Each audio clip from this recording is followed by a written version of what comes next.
DC Nation, what is up? We're back with another video on Justice League Unlimited. And today I'm checking out Season 1, Episode 11, titled Wake the Dead. Now, so far in the show, we have a couple loose ends and a big overarching story. The big overarching story is the Cadmus one. So far, we've had like two major parts. Last episode, the Dark Cards episode, was kind of tied in, but it was really just an Adam-focused episode. Great episode, by the way. But yeah, we got Cadmus, that's going on. And we also got Hawkgirl, she's back, and she's with Dr. Fate's Amazo.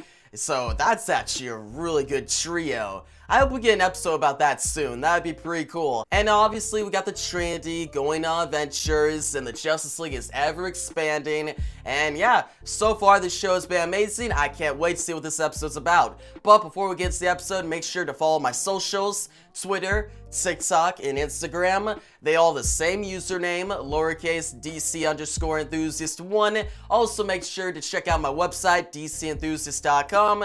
And there you can watch all my full episode reactions, including the one for this episode. But yeah, guys, with all that being said, it's time to get into the latest episode of Justice League Unlimited.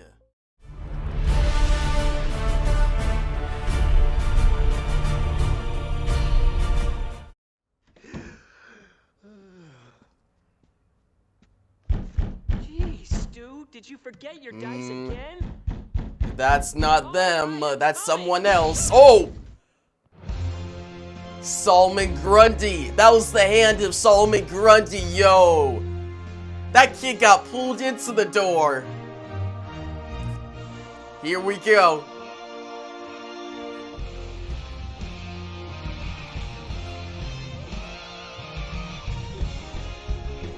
Okay. No spoilers? Let's go! I can actually watch the intro now. Heck yeah.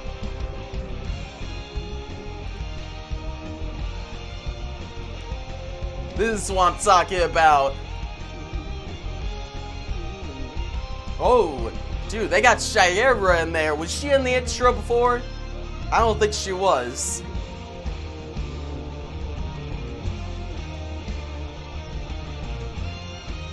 Yeah. Heck yeah. They got all the right clips too. She's got a lot on her mind. Chill out, Aquaman. I should have known better than to. So we got Aquaman, Hawkgirl, Amazo, and maybe Dr. Fates going after Solomon Grundy, I assume. That's a good premise. Conversation from the android. You are aware I'm in the room? Yeah. Check. New game? My turn. Yeah. Okay, I actually wanted to see that. Amazo and Aquaman playing chess. Just Amazo being the Tower of Fates. I love it. Dr. Fate called it. Let's go, Vixen. The zombie guy? A heavy hitter. I read about him in the files. Come on, Hawkgirl. Hawkgirl returns. Let's go. Yeah. I'm ready. Oh, yeah.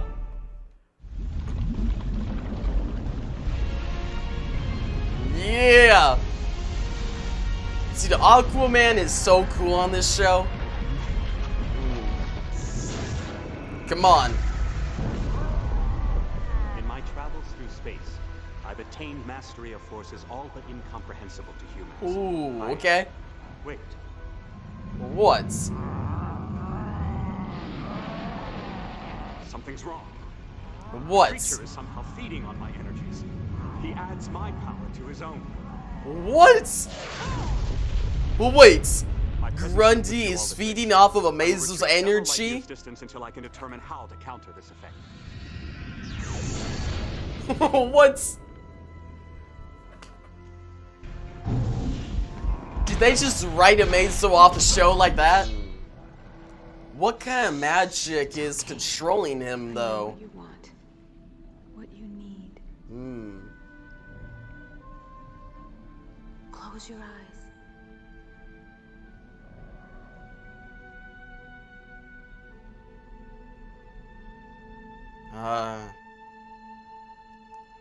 Wow, did she do it? She did it.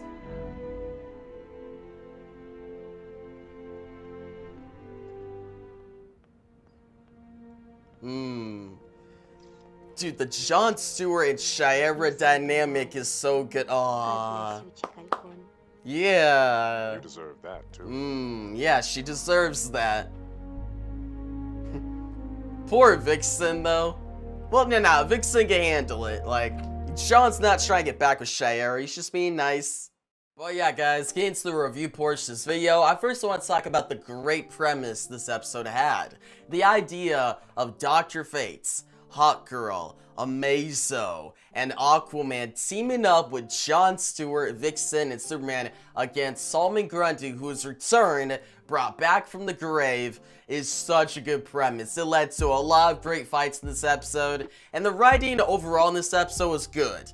Now, the writing did struggle in some parts, in my opinion, and I'll get to that in a second. But first, what I want to talk about is the strongest component of this episode, Shayera Hall, aka Hawkgirl. Now, she officially returned a couple episodes ago, episode 8, the return at the end of the episode. It shocked me, it got me hyped. Now we finally get to see what she's been doing. She left the Justice League, and she's been trying to find herself at the Tower of Fates. Dr. Fate's and Insa been helping her out. That whole exchange between Insa and Shayera was very deep, and I liked it. Insa's a great character. I hope she shows up more.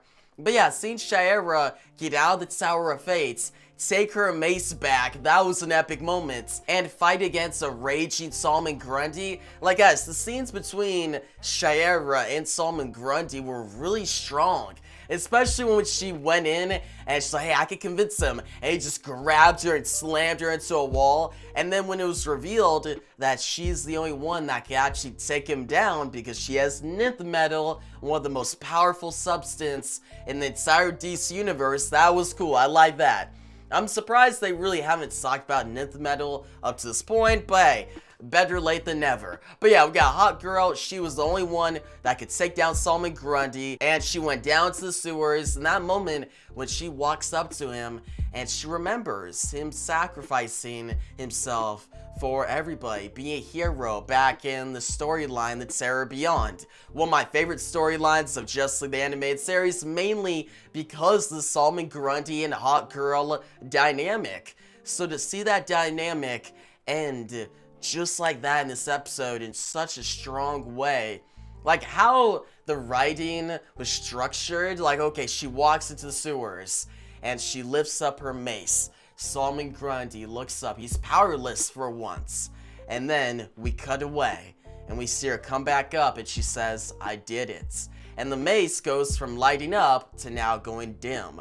It's strong animation and directing like that leads to the best moments in this show. So yeah, Shayera Hall's character in this episode, her arc and her return was well thought out, and I loved it. Now, going on to the next topic, let's talk about Jon Stewart and Vixen. This new relationship, Green Lantern and Vixen, I really like it. Just their dynamic, their interactions, and them teaming up in the field against Solomon Grundy, and also some jealousy that was seen from Vixen at the end when Jon Stewart was hanging out with Shayera, which I don't think Jon is trying anything.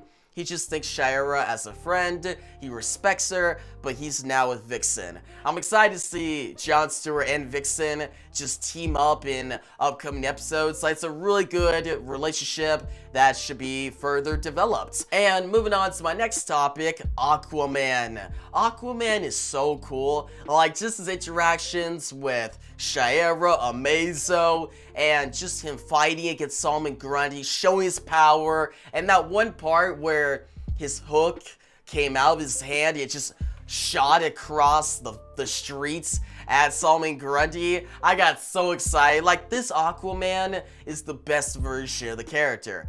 Now, moving on to another point, Superman versus Solomon Grundy. We got to see them fight for probably the final time in this episode. Superman has fought against Solomon Grundy multiple times in Justice League the Animated Series, so it's nice to get an end to that rivalry. Every time Solomon Grundy and Superman fights, it's always epic. It's a clash of the Titans, and I love it. Now, moving on to my final points of this episode, and this is where some of the flaws are in this episode, Amazo. Now, Amazo is, in my opinion, the most interesting character in the entire DCAU now. He is so intriguing, I like his character, and when he returned in this episode, his interactions with Shayera, Aquaman, Dr. Fate, they were so good, and just see Amazo team up with Justice League members, I'm like, this is what I want. I would be down for Amazo's show. Like, that would probably be one of the best DC shows of all time. Imagine Amazo going across the DC universe and looking for knowledge, purpose. Like, I would love that. Now, what I didn't like in this episode, though, was his departure. Now, his departure makes sense, okay.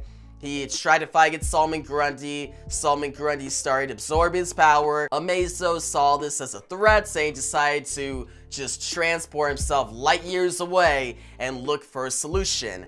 Now, the writing in this episode did not reveal what magic Solomon Grundy had. We just saw some kids at the beginning summon him with some magic, and it was not revealed what it was. It's basically like a plot hole, which I don't like. And then the fact that magic that we don't know is what sends Amazo away, and then now Amazo's just written off the show like that. My favorite character. I was kind of irritated about that. It was funny, like Amazo was like, oh, what kind of power is this? Alright, I'm gone. I'm out of here. I gotta look for a solution. Like, that's something Amazo would do, but this better not be his last appearance. They better not have had the best episode of the entire DCAU, The Return, with him showing up being awesome, and now he's finally in the show, and then they just write him off like that. Like, there's gotta be a reason he was written off so quickly. Was it just they didn't have a reason for him to be there? Did they hit like a writer's block? Like, oh, this is such an all-powerful being and we can't really put him up against something? And if we put him up against Solomon Grundy, we gotta come up with some magic, which it would have been better if they revealed what that magic was. The magic controlling Solomon Grundy. It wasn't revealed at all. Maybe it's the magic that was from the Terra Beyond, that storyline, but it wasn't really made clear, and I wish the writers focused on that more. But hey, if Amazo returns in like the next episode or upcoming episode, I'll be fine with this, alright? I just didn't like his departure. This better not be his actual departure from the show. But yeah, guys, with all that being said, I'm going to give this episode an 8.5 out of 10. I recommend it. It was a great episode. It's just some of the writing prevented it from being amazing. But yeah, guys, you tell me your thoughts on this episode down below. What you think about it? What you think about Shayera Hall's character arc? Is it one of the best in the entire DCAU? I think so. But yeah, if you liked the video, give it a big thumbs up. New to the channel, make sure to subscribe, hit that notification bell so you don't miss out on my next Justice League Unlimited reaction and review. And yeah, thanks for watching and peace out.